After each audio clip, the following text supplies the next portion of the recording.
Opportunities काफ़ी हैं और हम उम्मीद करते हैं कि इस गिरावट में आपने भी कुछ फ्रेश आइडियाज़ पे काम किया होगा और साथ ही कुछ नए एडिशंस भी किए होंगे। तो अभय, कोई इंटरेस्टिंग थीम्स जो कि आप हाईलाइट करना चाहेंगे जहाँ पर आपका रुझान है फिलहाल? जी सृष्टि, देखिए, हमको तीन सेक्टर्स बहुत अच्छे लग रहे हैं काफी समय से, और उसमें पोजीशंस भी बनाई हैं। अगर मैं कोई स्टॉक का नाम लूं तो कोई मेरा बाय रिकमेंडेशन नहीं है, पर जो हमारा मॉडल पोर्टफोलियो में क्या है उसी की बात करेंगे। तो तीन सेक्टर जो है, एक फार्मास्यूटिकल एक्सपोर्ट सेक्टर जो है, जेनरिक एक्सपोर्ट्स, लार्ज कंपनीज हैं उसमें। हमने देखा आउट परफॉर्मेंस सबके सब नहीं किया है। आप दिवीज देख लें, डॉक्टर रेड्डीज, लुपिन, सन फार्मा, इन सब ने मार्केट को आउट परफॉर्म किया है। और मेरा ये एक्सपेक्टेशन है कि ये आउट परफॉर्मेंस अगले 2-3 साल तक चलता रहेगा, क्योंकि इन कंपनीज ने ऑपरेशनली एक बहुत स्ट्रॉन्ग बेस बनाया है अपना। और जिस तरह से यूएस चाइना के रिलेशनशिप्स हैं, यूएस एक ओपन कर रहा है एफडीए इंडियन कंपनीज के लिए यूएस मार्केट एक्सेस करना। तो ये बहुत बड़ी थीम है और ये प्ले आउट होती रहेगी। मुझे लगता है कि जो Indian pharma outsourced generic manufacturers हैं, सीडीएमओ प्लेयर्स हैं, वो बहुत अच्छा परफॉर्म करेंगे ओवर नेक्स्ट 1 to 2 years। दूसरा स्पेस है एक इंश्योरेंस का, जो मुझे लगता है सरकार का, आईआरडीआई का फोकस एरिया नहीं था काफी समय से, अब थोड़ा बदल रहा है। अभी भी काफी उसमें हो सकता है सरकार की तरफ से सपोर्ट, और मुझे लगता है आएगा।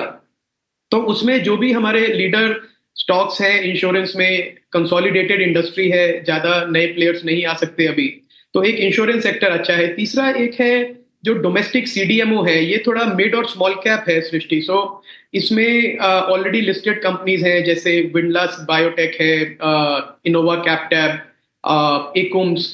और ये एक बड़ा स्पेस बनेगा, क्योंकि सरकार का फोकस है कि जो अब छोटे डोमेस्टिक प्लेयर्स, कॉन्ट्रैक्ट मैन्युफैक्चरर्स को निकाल के उनकी जगह बड़े प्लेयर्स को प्रेफरेंस दी जाए, जो डोमेस्टिक मार्केट का केटर करें। तो ये 3-4 अच्छे सेक्टर्स हैं, और एक एग्रोकेम है, मुझे लगता है कि वो एवरग्रीन सेक्टर है जो अगले 4-5 साल तक अब रिटर्न्स बना के देगा। उसमें भी छोटी कंपनीज हैं, शारदा क्रॉपकेम है, धानुका है। इस तरह की कंपनीज ने बहुत अच्छा काम किया पिछले 5-6 साल में, तो इन सबको फायदा मिलेगा। तो आई थिंक इन्वेस्टर्स को ऐसे सेक्टर्स, ऐसी अपॉर्चुनिटीज पे फोकस करना चाहिए जहां पे आपको मल्टी बैगर्स मिलेंगे अगले 2-3 साल में। भाई, एक जो चीज़ और थोड़ा मार्केट में समझनी थी आपसे, जैसे सभी लोग ये कह रहे हैं कि अभी जो नई कैलकुलेशंस हैं वो slightly pharmaceutical, slightly IT favoured हैं। आप कितना मानते हो कि आईटी और फार्मा एक अच्छा रोल प्ले करेंगे स्टेबिलिटी के अंदर भी और ग्रोथ के अंदर भी?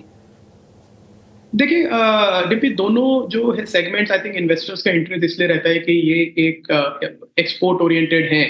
तो डोमेस्टिक वीकनेस, अगर कंजम्पशन वीकनेस है तो इनको फर्क नहीं पड़ता है।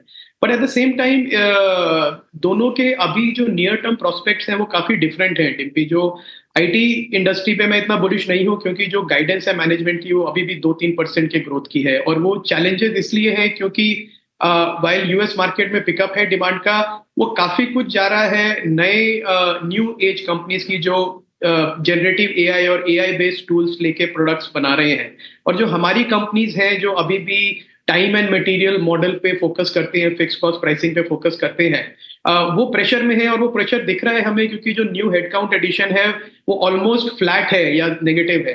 तो अगर ये कंपनीज नए लोगों को हायर नहीं कर रही है, तो इसका मतलब यही है कि नया बिजनेस नहीं आ रहा है। तो मुझे नहीं लगता कि ये कंपनीज अगले 2-3 साल में भी 2 से 5% से ज्यादा ग्रोथ दिखा पाएंगी। पर एक डिफेंसिव प्ले है, उतना ही उसकी वैल्यू है। Pharma on the other side एक बहुत ही बड़े डायनामिक डिमांड एनवायरनमेंट में है, प्राइसिंग प्रेशर भी वापस आया है। तो मुझे लगता है कि ये Indian pharma companies out perform करेंगी आईटी कंपनीज को। आई थिंक आईटी कंपनीज में इन्वेस्टर्स को मौके मिलेंगे ऐड करने के, अभी जल्दी ऐड करने की कोई कोई मतलब नहीं है मेरे हिसाब से।